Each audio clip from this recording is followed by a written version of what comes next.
Hello and welcome to the More Cheese Less Whiskers podcast. My name's Dean Jackson, and today we're talking with Jay Wong. And Jay is he's a really interesting guy. I met him in Toronto at a Nick Kusmich event that I was speaking at, and we kind of got talking about his model of helping people with podcasts and building brands around their podcast. And so we had a really good conversation today about the purpose of a podcast and the place of a podcast in your 8 Profit Activators and how it all fits. And if you've been listening to the way that we do this podcast, it'll be an interesting kind of breakdown of the psychology of how I use a podcast in our marketing. And it's really kind of nice to have that conversation with somebody who you know is going to take action on the things that we talked about, including the ways of generating an audience for the podcast before you do the podcast, rather than doing the podcast and building an audience from there. So I think you're really going to enjoy this conversation. And here we go. Jay Wong. Hello, Dean Jackson. How are you? I'm doing well. I'm glad I called this number. This is the number. This is the evil the number. Scheme hatching hotline. Yeah. I'm glad I got through. I hope I'm caller number one.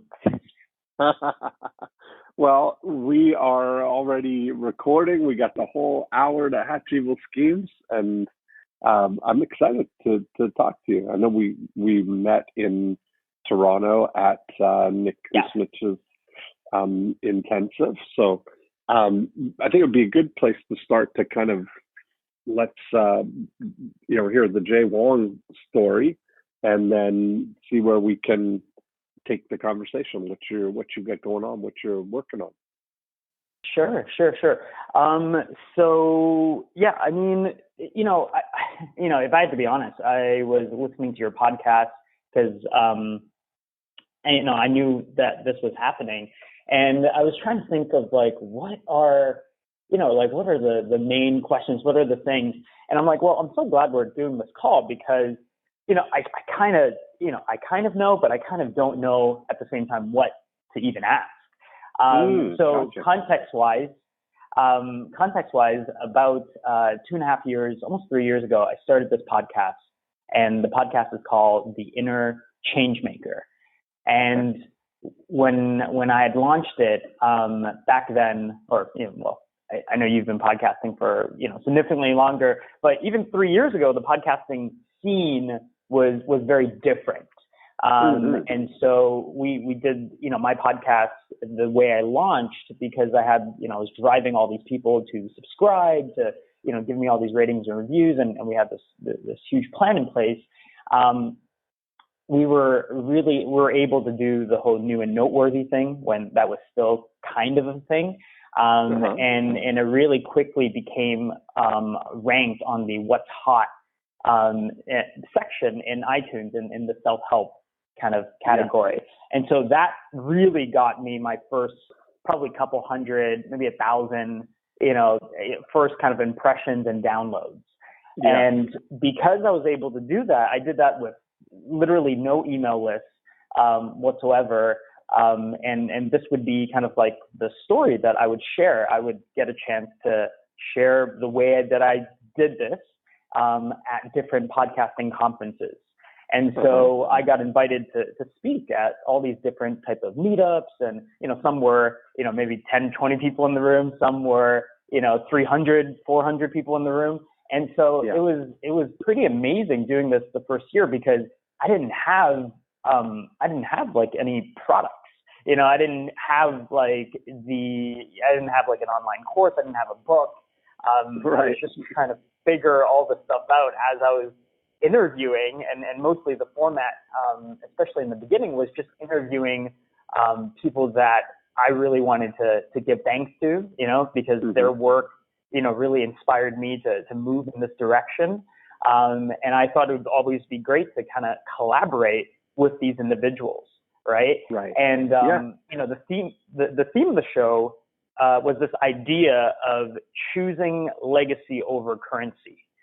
And I didn't know how to necessarily address that. And I know sometimes the benefit of having a podcast is because you don't have to create the content, right? Like the pressure is not 100% on you. And for me, especially starting out 2.5 years ago, this was amazing because of the theme. It's such a kind of a big kind of esoteric, question. You can kind of approach it how you want to. It attracted some amazing people. And I know a lot of the people you would know, people like a Sean Stevenson or Bob Proctor, Lisa Nichols. And, I kind of ride it off the coattails of these individuals.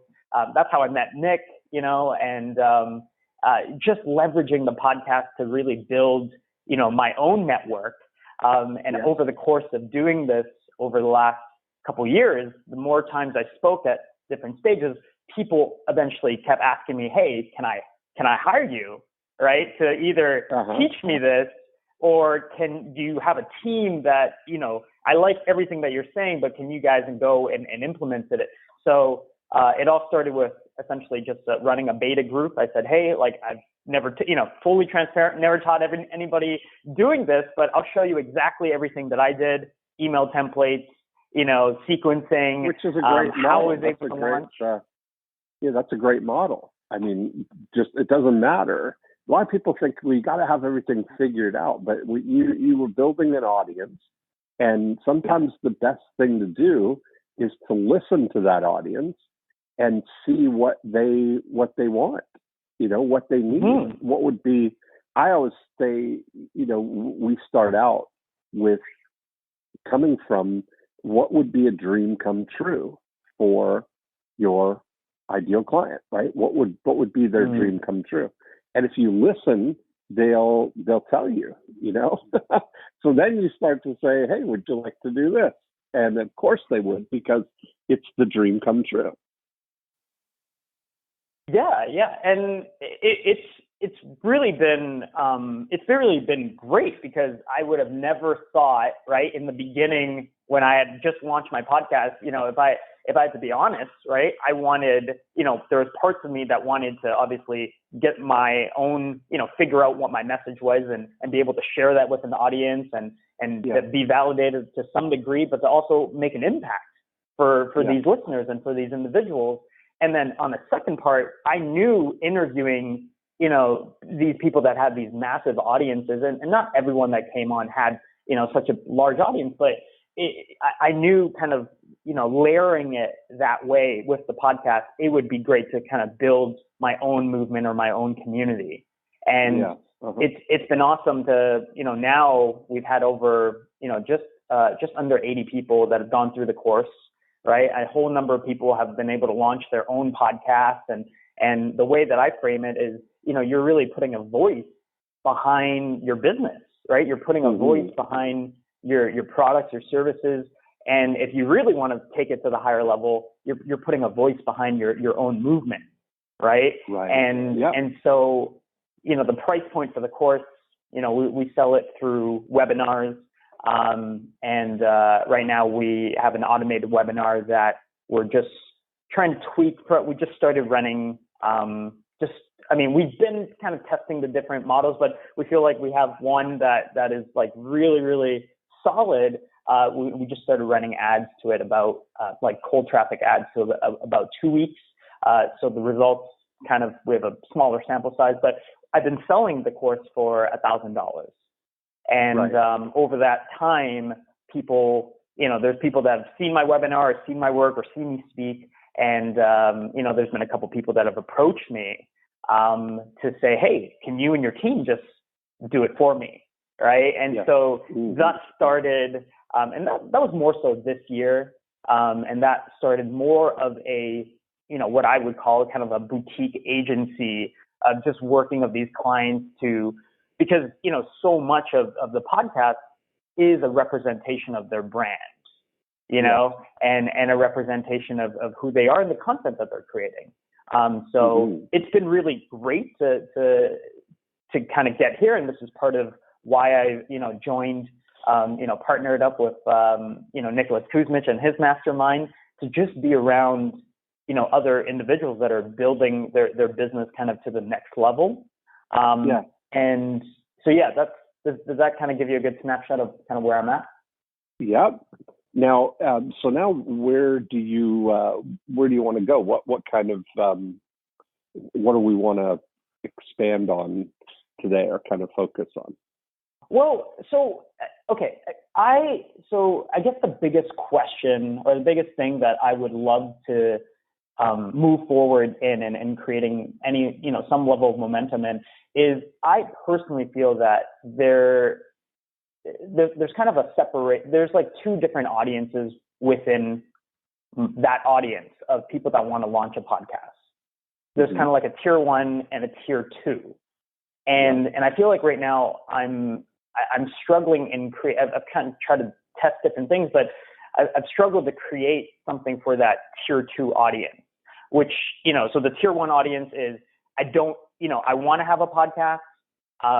Maybe they were where I was a couple of years ago, or maybe, they're a business owner that, they just want to have their content in an audio format, right? So they don't have a podcast. So they either work with us in our agency or they, take our course. And now they, the results that they're going to get from that is they're going to have a podcast, right? But the tier 2 audience, which I think as I've learned more about online marketing and applying, some of the Dean Jackson magic, within my own systems and the super signatures and then the 9-word emails, which by the way and I know I told you this live or in person, which was like, I always found it so great that you've always helped people generate revenue before you ever, meet them and before you ever, make that touch point. But that tier 2 audience is, now that I have a podcast, Jay, what do I do? How do I share it? How do I market it? How do I, quote unquote, become omnipresent within my little niche or my small pond, And I find that so much more, for one, I think it's more fun and it's more interesting. And two, I also think, potentially there's a new offering there, because currently I don't have an offering there. And it feels like something that could be easily fixed. I just kind of don't know how to separate it out. So that's kind of, I guess, where I would love to take it. What's your take on the purpose of a podcast? Where do you see that fitting? What's your I'll tell you my answer, but I want to hear what your perspective on the purpose and the place and the value of a podcast. Where do you see it? Yeah, I think a podcast for it's any business owner or any quote unquote thought leader or person that creates content on a consistent basis. I think a podcast in a lot of ways, I look at it as a way of any time, any moment that person has that insight or that perspective or that idea that they want to, it's almost like inspiration hit them, that they have. I think the podcast in audio form is the easiest way for them to take that idea and to be able to share it with their audience. And I think for business owners, I think that's really the opportunity of once you set up the podcast and you have the right systems behind it, that you're able to do that, on a consistent basis, giving your audience, giving the community, people that maybe don't know you or have been following you, kind of your take on things as it's almost like you're bringing them on your journey. And when I first started, I thought because I didn't really have that much confidence around what I was saying. I didn't know what my messaging was. There are so many things that I think when anyone starts, there's just, you kind of just don't know. And so it was great to have those interviews. But lately I don't know personally if the interviews are as beneficial when you have a bit of an audience and you're looking to kind of grow to that next level. So I'd be kind of curious to kind of hear your thoughts. But I think it's amazing to be able to leverage, if me and you do an interview and let's say, you share it or you share a bit of it, or it almost doesn't matter, but like now it's into that space and I think there's a lot of pros that come from an interview as well. But I think, yeah. And so much of it is really the context, right? Like what's the purpose of, why people listen to podcasts in the first place, right? Like I think that it's more, when you look at certain models of podcasts, right? If you break it down, there's the most common one is one person interviewing different celebrity, in quotes, guests, right? Like people who have notoriety or whatever in that space. So you kind of get the thought leaders and the authors or people, name brand people that people know, so that they are attracted to come and listen to that interview with that person, right? But I think that as it just feels like now, as podcasts are maturing and growing, that I don't know how many different versions of people want to hear of somebody interviewing Simon Sinek about the power of why, the same podcast over and over with different persons asking the questions or in different ways or whatever. Right. Yeah. So it's kind of like, in a lot of ways, a little bit that kind of, that is not, I don't think, as popular now or useful, Then the other thing is taking a podcast where you have a ongoing conversation about a specific topic. Like if you look at, so I do a podcast with Dan Sullivan from Strategic Coach called The Joy of Procrastination. And it's a ongoing conversation, no guests, just Dan and I having an ongoing conversation just between the two of us about about procrastination and all the things around productivity and around that kind of topic. And really the thing that people are doing is kind of voyeuring in on that advancing kind of in-depth look at a topic that's relevant to them, and that can be a really useful model, is to have two people at the same always on the same topic. And another model, this has become my favorite model right now, is what we're doing right now, where it's actual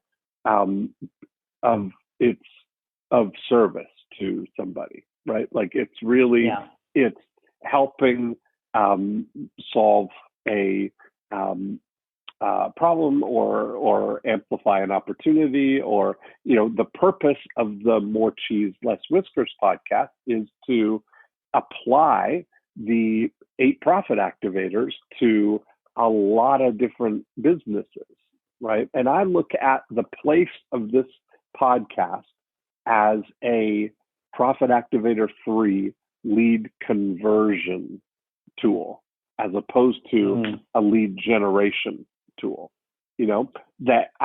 This falls into the educate and motivate portion, right? Where people are, where what's happening is they're hearing the different ways that you can take this standard context of the 8 Profit Activators and how they apply to so many different types of businesses, right? And the conversation that goes on to come to how to apply it to this business. And so that demonstrates all of the things that essentially are the next steps for people in my world, right? So the next steps, the things that people can do are that I have a live breakthrough blueprint events where we have, 10 or 12 or 14 people in a boardroom where we spend 3 days going deep in applying the 8 profit activators to their business. So to hear week after week after week that sort of demonstrated is really what it is, right? It's very congruent with what the end result is. I know when you were saying that part of the things you were doing were personal development stuff, and then it's a different kind of thing what you're actually offering people, because what you're offering them doesn't have anything to do with the personal development on a direct line, Right. And so part of it is to think about how the podcast supports the bigger picture of what you're actually trying to do in your journey, which is the service that you're looking to provide, or the value that you're looking to provide in exchange for money, Well, I think it's also great. First of all, I love when you talked about this in the mastermind, I love the way that you talked about it and thought about it, because it's coming from a place of service, right? And I love that you say that it's almost like you're building this goodwill with people that are just engaging with you, right? Yeah, and showcasing. And it's like you're showcasing it, and you're not telling me how awesome your 8 profit activators are, but you're applying it in a case that could be relevant to many different scenarios. Yeah.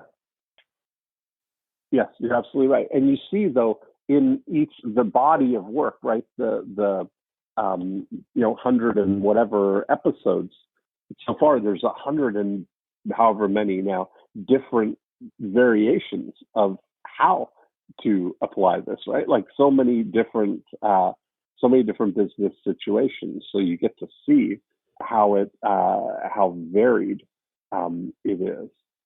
And that's really the thing that is what's exciting about it to me, is that I've got this fixed framework of the 8 profit activators, and I get joy out of seeing how everything fits together, right? And it's like some people like to do like crossword puzzles or Sudoku or whatever, and this is like that kind of a puzzle to see how it all fits together, So, I have a question. I mean, just a thought that's coming from this. So, my course is called Podcast Your Brand, and so we have, obviously the Podcast Your Brand framework in terms of how to essentially take your brand and be able to turn that into your podcast. However, I always found it to be, and I think you're right, because the where I think almost like all my confusion could, or hesitation comes from, is because I've spent so much time, creating the personal development content, and it's still obviously a huge passion. It's kind of, where I started. But there's obviously a disconnect, because out of, let's just say 100 people are listening to the personal development stuff. What's the percentage that they actually want to have their own podcast, right? That's my point. And so I've always, and now I spent the last couple months just really building out more of a team to actually leverage my time and leverage me in a lot better ways. And so, even Kusmich mentioned this one thing to me, which is, answering some of the top, podcasting questions and creating and beginning to create content around that, because it's great that I've kind of gotten where I've gotten from this, right? But clearly I need to, it's almost like have like pillar content around podcasting. But I guess the one thing that I wanted to ask was, do you think that having a framework specifically around podcasting is could be great, but could it be limiting in the long run if I'm trying to, gear myself more for that tier 2 audience of saying, hey, this is all the different ways that you could take your either your current content and make it into an in audio form and make it work for you, or two, take your podcast and really, depending on what audience you're trying to reach, really do some cool things in the marketing aspect to, quote unquote, become, omnipresent and blanket your niche in that sense. Well, so I'm going to answer that, but I'm going to say that you go at it the other way around. And what I mean by that is that you've got your podcast right now, right? And now you're trying to filter out the audience of that and direct them into what you can offer for them, what you can do with them. And I mentioned that I look at the podcast as a lead conversion tool, right? Profit Activators 3. Right. Now, I don't count on that to generate the leads. I look at, let's generate the leads independently so that I know who I'm actually speaking to, not just who's coming into the audience, right? So I do a podcast called Listing Agent Lifestyle, and it's a real estate podcast specifically for real estate agents, because I am of the opinion that the real estate industry right now is a wonderful time to be poised for the future of real estate, and that taking a listing-centric approach to the real estate business going forward is going to be a really good thing.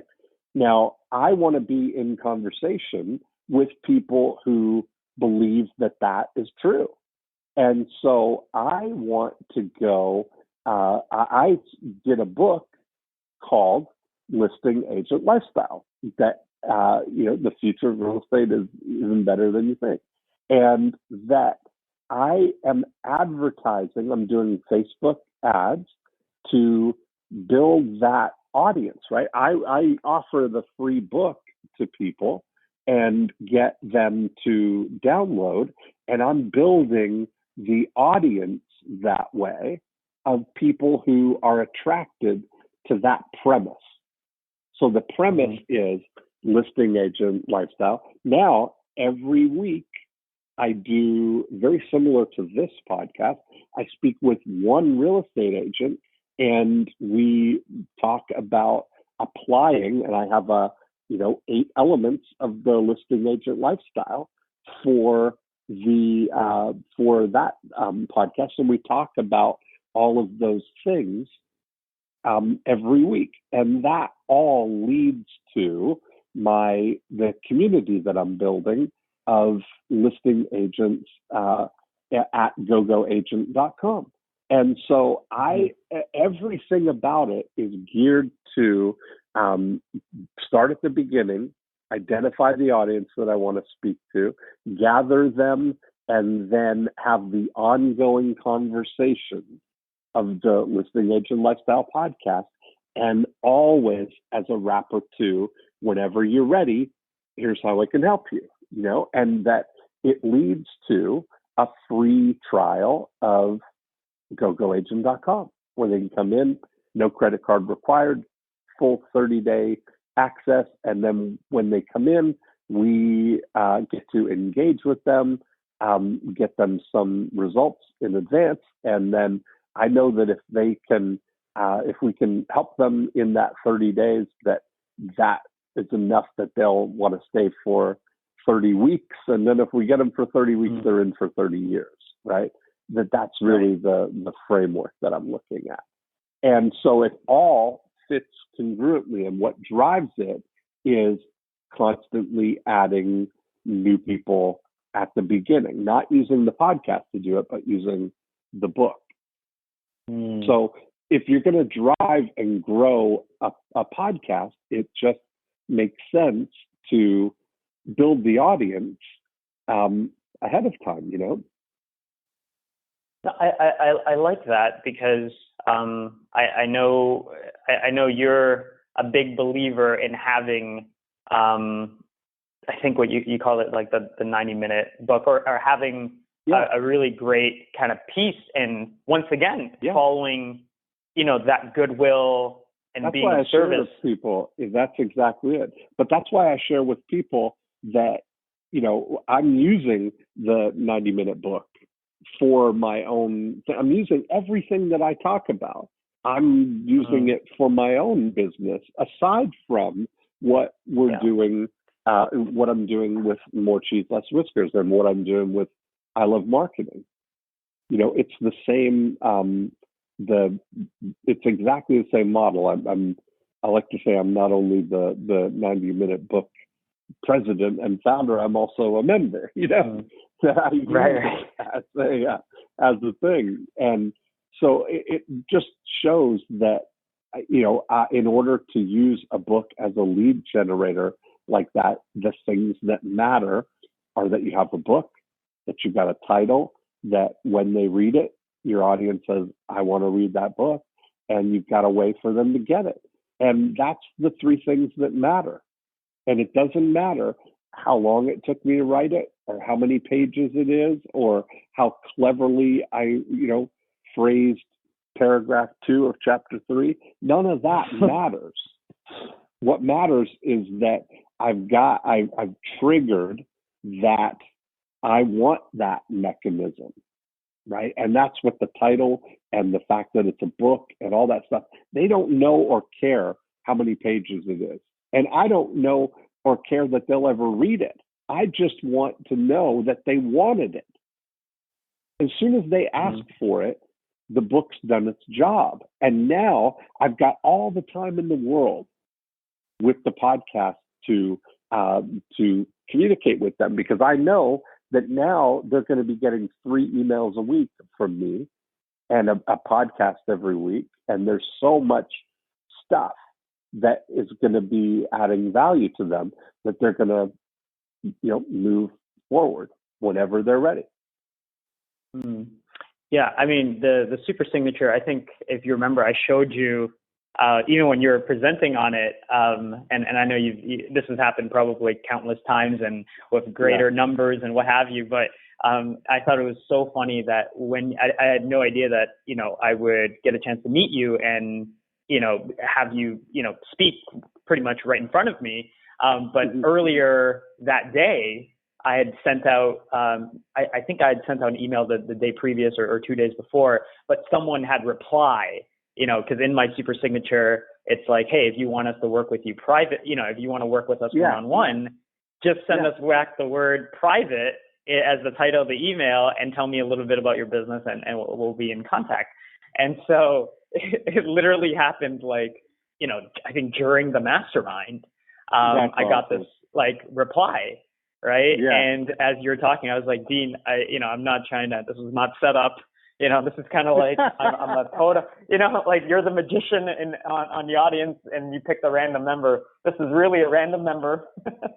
And it was so cool to have that. And that person turned into an agency client for us, which is quite a big deal, because there's quite a difference between doing a course where you do it by yourself or having our team do it for you, That's so great. Just so you know that my standard royalty arrangement for that is that I get half of everything to the right of the decimal place. So that's on the honor system. I'll just expect that to arrive. Right. Yeah. I'll set up, I'll expect the invoice and I'll send it over. There we go.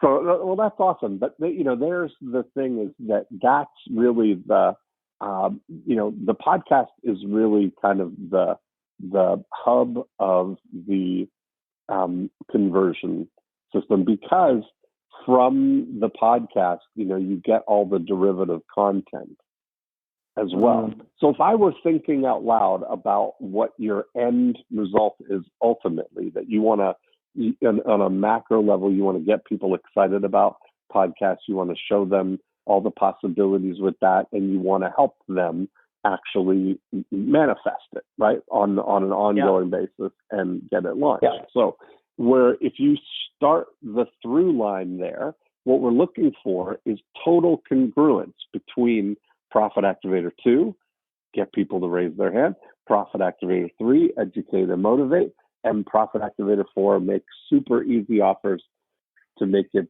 easy for people to get started.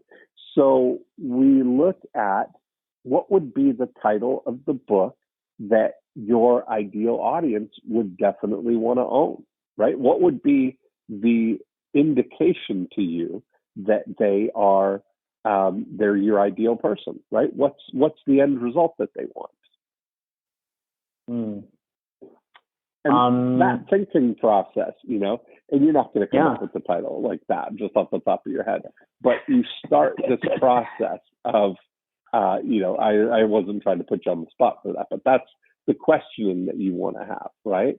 Is that if you look at the end result, you begin with the end in mind, and what you want is you want to help people do this, and this all around the podcast, right? That you want to be the catalyst for them, and you want to be the ongoing kind of agency provider of that as a thing. And you've also got the course that if they want to do it themselves, you've got the course to show them, and that could lead to you having services around doing it, right? Which is a great model, because everything that we do, like I talk about,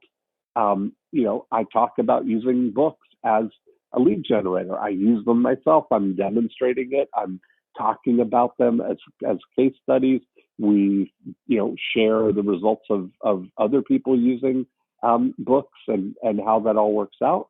And then instead of just saying, hey, you should use a book, I've got a service and a whole team of people standing by to help people write books, right? So if you want to write a book, whenever you're ready, we're standing by, and we can help you get that book done in 90 minutes of your time. And so that we're creating the solution that for the excitement that's coming from me sharing the idea. That's how it all evolved anyway. I was doing it myself for my own things, and people were saying, wow, I'm going to do that. And I would tell them exactly how I did it, and then they would get blocked with the technical stuff of it, right? Or getting themselves to take action on it. And I said, and then I started, well, let me introduce you to my guy. So I started, going through and letting them use my, the team that I had done. And then it just evolved into, let's formalize this, and I'll create a whole team that's what we'll do. And that's when we help hundreds of people write books every year.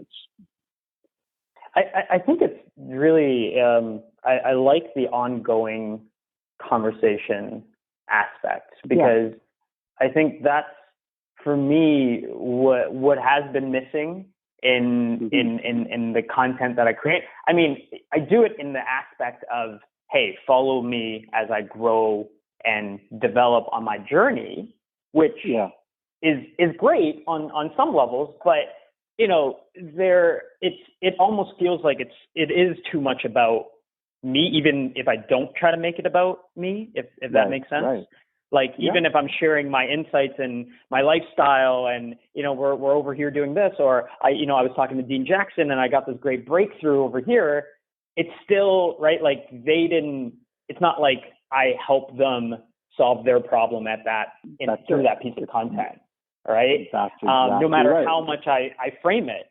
And I think even though that I think that's great, and this is something I've always struggled with, which is like, I have to have a way of segmenting my audience from the very beginning, because I always, in the beginning, I generated that audience from the podcast, like from the interviews and everything else, and all the content that we create, which is great, but not having that ongoing conversation piece always made it feel more push than pull, if that makes sense. Which is not necessarily the way that I intended it on, right? But it ends up being, the way that it plays out sometimes. Yeah.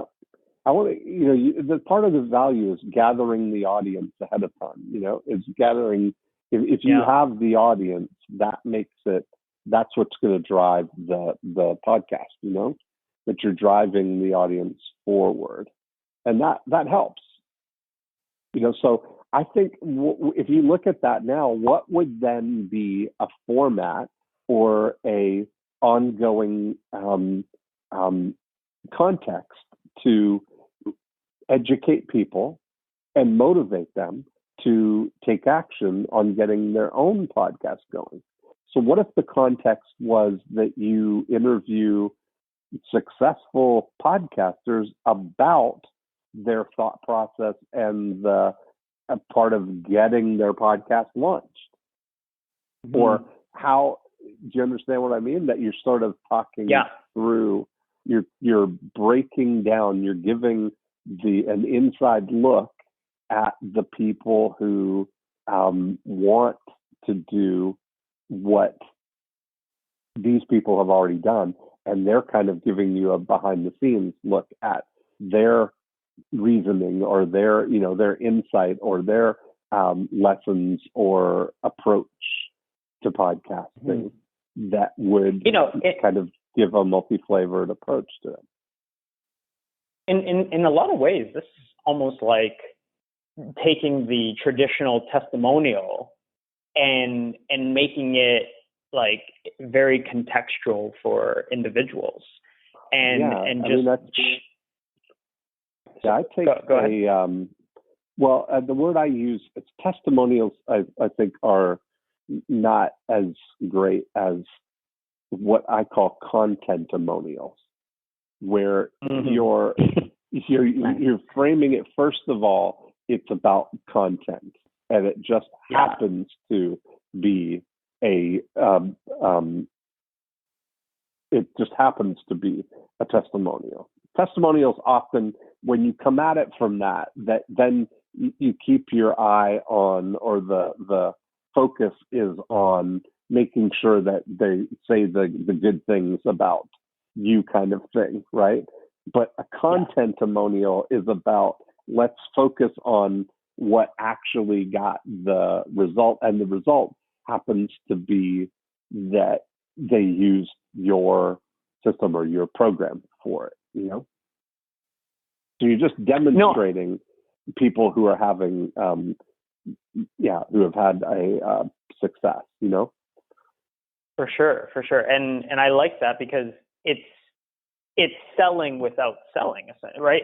It's making a call to action without, I mean, of course you can have the direct call to action of saying, hey, whenever you're ready, right? We're here waiting, but it's also embedded in the conversation, and it's in the subtext of it. So, to answer your question, I think that there'd be tons of value, in talking with other successal podcasters in the way that they've, either launched and been able to really leverage it. But if I had to be honest, for all my people that have launched podcasts, there's a huge opportunity, in my opinion, to be able to just jump on the phone with them, kind of doing something like this, where we talk about what their marketing strategy probably needs to be and how they need to implement it within the next 3 months, 6 months, next year, depending on where they're growing. because some of them are authors, right? And they want to become speakers, or, some of them are coaches and consultants, right? Some of them, already have a business and they are, positioning, maybe they're taking the podcast to create an ongoing conversation in their context. But it's always a little different. So I see a lot of value there, and even like how I'm on this show right now, and how someone that might be listening to this, like how they're finding value if they're going through something similar. Yeah, you're right. So there's. I do have a question though. Yeah. Like you use traditionally, you've spoke about driving a lot of your leads from the book that you give away, essentially. Yes. So what are your thoughts around not using a book? And well, I'm not, the only thing I'm married to, as opposed to using something else, or in what context? Sure.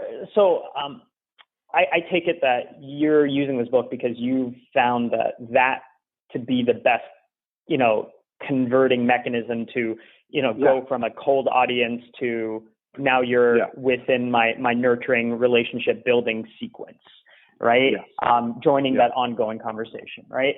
I guess for me, if I had to be transparent, I have there's some mental block I have around, not necessarily writing the book, but putting out a book and taking it, I guess, in a more serious, like having like that book versus like the, now, which is quite popular, which I'm sure you're aware, every other person that launches an Amazon bestseller, that, kind of gamifies the system in their own way. This doesn't have anything to do with and being an Amazon bestseller. I could care less about that. It has nothing to do with that. We don't even worry about putting it on Amazon. I'm not. That's not the point. The thing is that you have a book that is only offered to the person who you want to be in conversation with. Now it's really about just getting the conversation started in the right context. So what do you use for list building right now? What would be your alternative proposal to building a list of your audience? So, I'll just tell you the opt-ins, and we tested a few different things, but for because I've had that issue of, we're creating, there's a bigger audience, right? So how do I segment the people that are, that would raise their hand for podcasting and content marketing versus those that are just, listening for mindset, high performance, that kind of stuff. So the two different opt-ins that I've tested and we've worked out, one for the podcasting is a really simple, what we call it the podcast creation roadmap. And so it just details, it's a 2-3 pager, just details the whole sequencing of idea to podcast launching. And then on the thank you page, we've changed different things, but mostly it's either, join our training, or there's been other offers before. And so that's one opt-in. The other opt-in we have is a leadership, is really meant for that leadership crowd. It's a leadership audio training. So the way I frame it is kind of like a secret audio training that I did that I want to be able to share with them because they're podcast listeners, and they're kind of already used to kind of hearing me in an audio format. And so that's how I've segmented. How much does it cost you to get opt-ins? So right now we started running ads anywhere for the podcast creation roadmap specifically, anywhere from $2 to $3 upwards of, $5 would probably be high. But a lot of our ads through Instagram and Facebook are right in that range. Sure. And are you happy with that? Because that's fine. I mean, if you can get them, and again, there's no one way. Like, you're essentially, right, you've got a title of that thing, and you're proving again that it's the title and the context of what it is, right? You're using something even smaller, which is like a 2 or 3 page roadmap, and that's fine. So you don't have to do a book, but you could get a little. I use the book as setting the context, right? The manifesto kind of thing for it. Like, if you read the Listing Agent Lifestyle, I lay out the reasoning why I think right now is the best time, to be poised for the future of real estate. And here's the 8 elements of the Listing Agent Lifestyle, and we kind of amplify them. And then everything else that we talk about in the podcast is all about those. So if you've got your roadmap, that's a legitimate way to gather the right audience. As long as the title or the people who that is attractive to are the people that you want to be in conversation with. It's fantastic. Right. So if you can get opt-ins for $2 to $3, that would be that'd be a good thing. Is how much, if you get a bundle of 1,000 leads today and you spend $3,000 on them, how much is that bundle, that portfolio, that asset of 1,000 leads today going to be worth over the next 12 months, 24 months? And that becomes how you decide the math, That's really the thing, is that the podcast sets you up to take the long-term approach to this. And this is what I've always admired about your thinking and your the way that you kind of put things together is, I just remember that one statistic that you shared with us at the mastermind, which is like the 85%, right? Or 15% of people will buy within, let's say, 90 days, I think. And then 85% of people will buy within the next 2 years. So which one do you want to take? 2 years, that half of them are going to do something.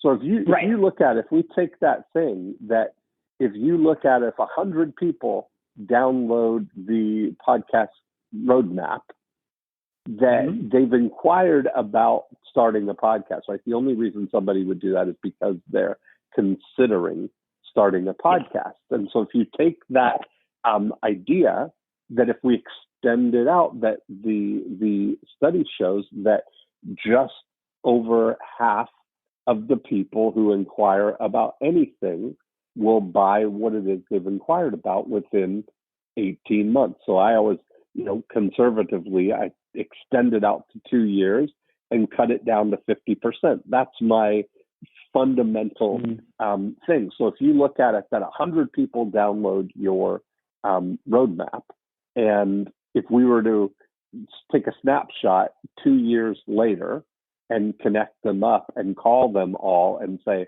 hey, 2 years ago you downloaded this this podcast roadmap, did you start a podcast? That half of them would say yes. That's how they got all that research, right? They would call people at 90-day increments, samplings of millions of people, that they do handling for, and they would just ask them that single question, right? You inquired about faucets. Did you buy any faucets? And that question is the basis of that they're going to, what ends up happening with people. So if half of them are going to buy, 15% of the ones who do buy in the first 90 days, and 85% buy after 90 days, right? So that's where a podcast really gets this framework established, that you really got the opportunity to carry on a conversation with somebody for a period of time. And if somebody's around for 2 years and they hear, if you had a nice mix of contexts for your podcast, that you're highlighting people who are sort of celebrity or successful, well-known podcasters to break down their advice for getting a podcast started or the method that they use.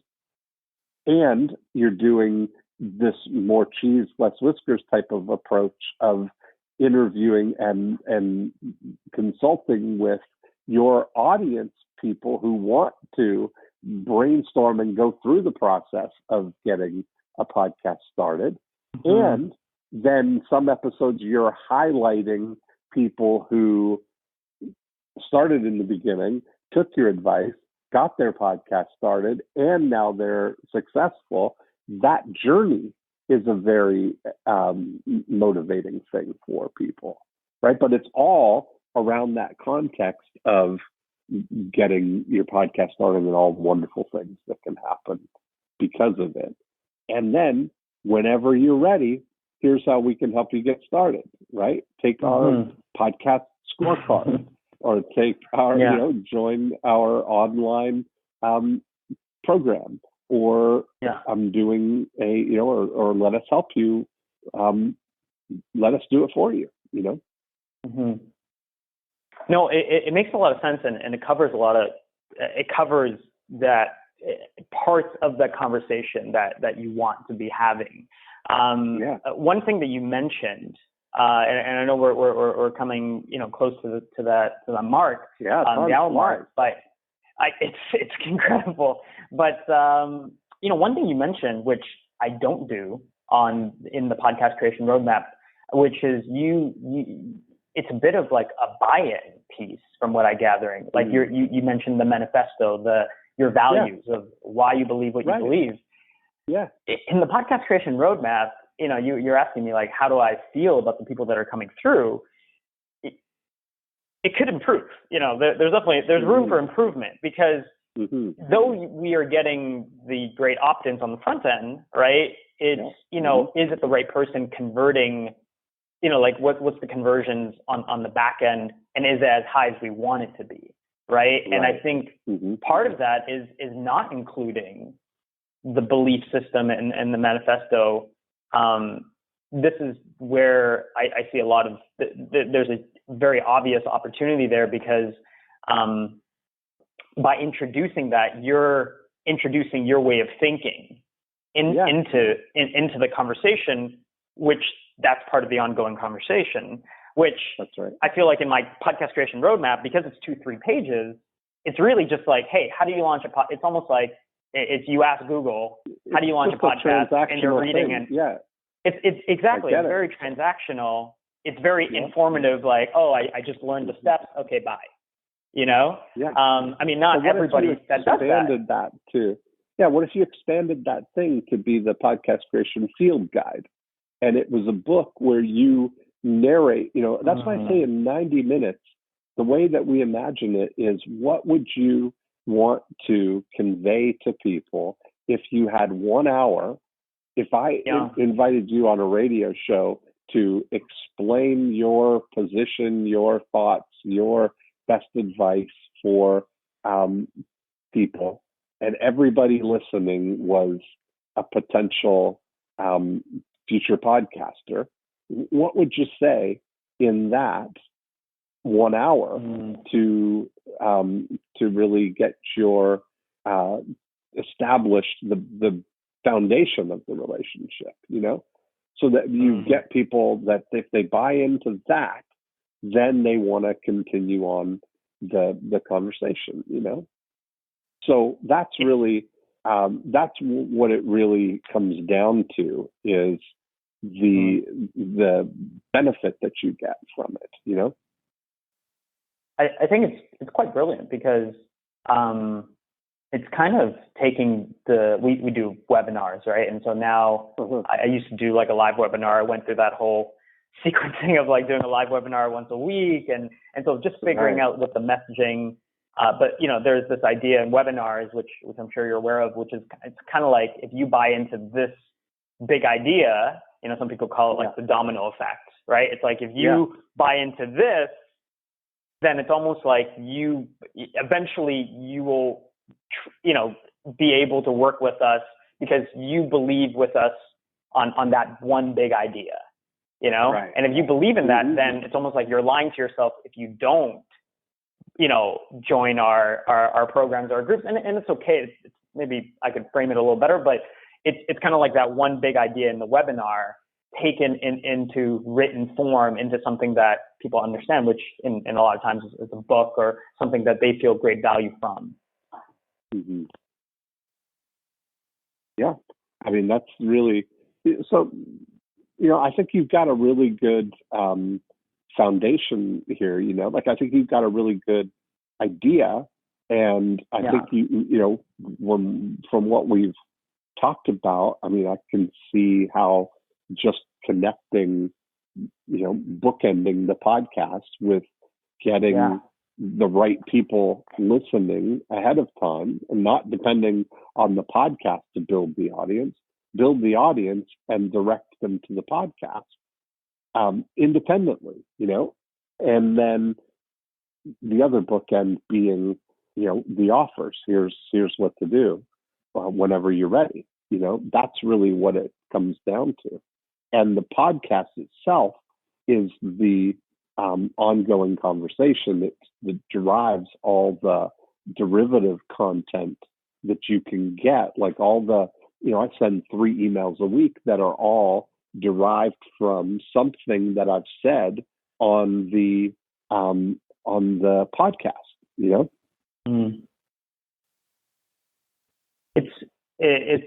I think you're right. I think just the idea, if I took away there's a lot of different takeaways, but just moving the podcast from the front, right? Yes. To the ongoing piece. Yes. Just changes the way that I think about content. Yeah. And it's not that we weren't, we were doing interviews and I was putting out different, kind of solo episodes and what have you, almost like kind of like insights along the week, right? But I could see that, and some people followed along and that was great.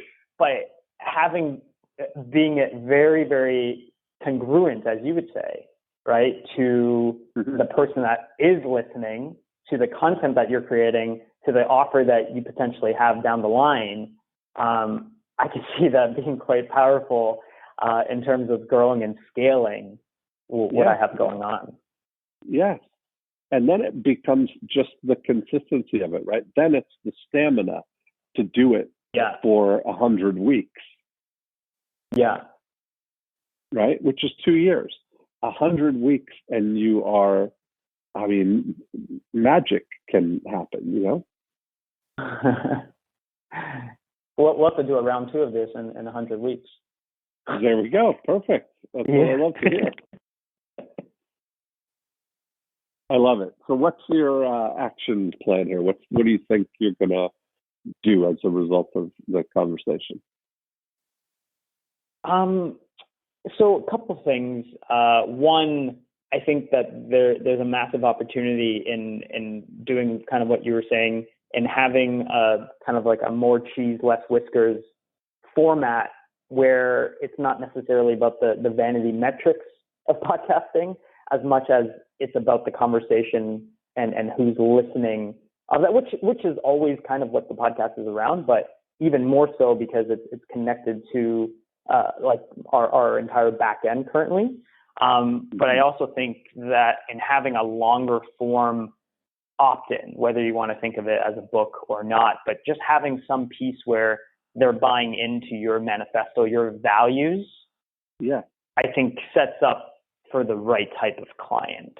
And we're working with the right people, but could we onboard more of the right people? Yes, certainly. And that's definitely, one thing that I'm looking to do to be able to continue to grow, to be able to continue to grow and scale and be able ultimately impact the people that we want to be able to serve. Yeah. Yeah. So those are definitely my 2 big things. Well, I love it. I can't wait to watch it all unfold. We'll definitely have to do a follow up to see how it all happens. Yeah, well, I appreciate the insight. This is massively valuable, actually. I mean, as long as people are willing to come on and just share, which, that's the whole purpose of a podcast sometimes. Like, these conversations happen almost, before podcasting, before people were able, before the internet, these conversations happened, and these conversations are happening every day. It's just a matter of now we have the ability to share it, to be able to provide some goodwill for everybody around us too. That's exactly right. Yeah. Well, thanks for participating. I like that. That was a really good, I think it was a really good conversation. Awesome, Dean. I really appreciate you, and I'll definitely keep you informed on how we grow and move from here. Thanks, Jay. We'll talk to you soon. All right, Dean. Talk soon. Bye. Bye. And there we have it. Another great episode. Jay's a good sport. I know he's going to do amazing things. I can't wait to see how it all unfolds. A couple of things that we talked about that are ways that I could potentially help you. We mentioned our using a book as a lead generator for the introduction to the podcast to make sure that you're gathering the right people. And I shared that, I have a whole team of people standing by to help you write a book. And it really takes 90 minutes of your time. We handle all of the other things, technical, design, getting it all set up, editing, transcribing, doing the whole thing for you. And the easy way to get started with that is to go to 90minutebook.com, and you can download a copy of the 90-minute book. So you get to see exactly what it looks like, and how you can maybe use something like that for your business.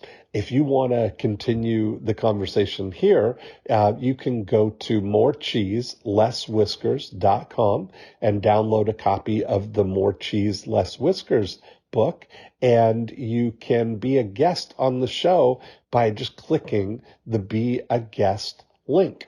We talked a little bit about scorecards, and one of the best ways to see how your business is either being slowed or is growing by applying the 8 Profit Activators, you can go to profitactivatorscore.com and try our online Profit Activator scorecard. It'll give you some insight into how the 8 Profit Activators are either creating opportunity for you or that there's some need for you to work on that particular area. So that's it for this week. Tune in next time, and we'll have another great episode ready for you. Have a great week.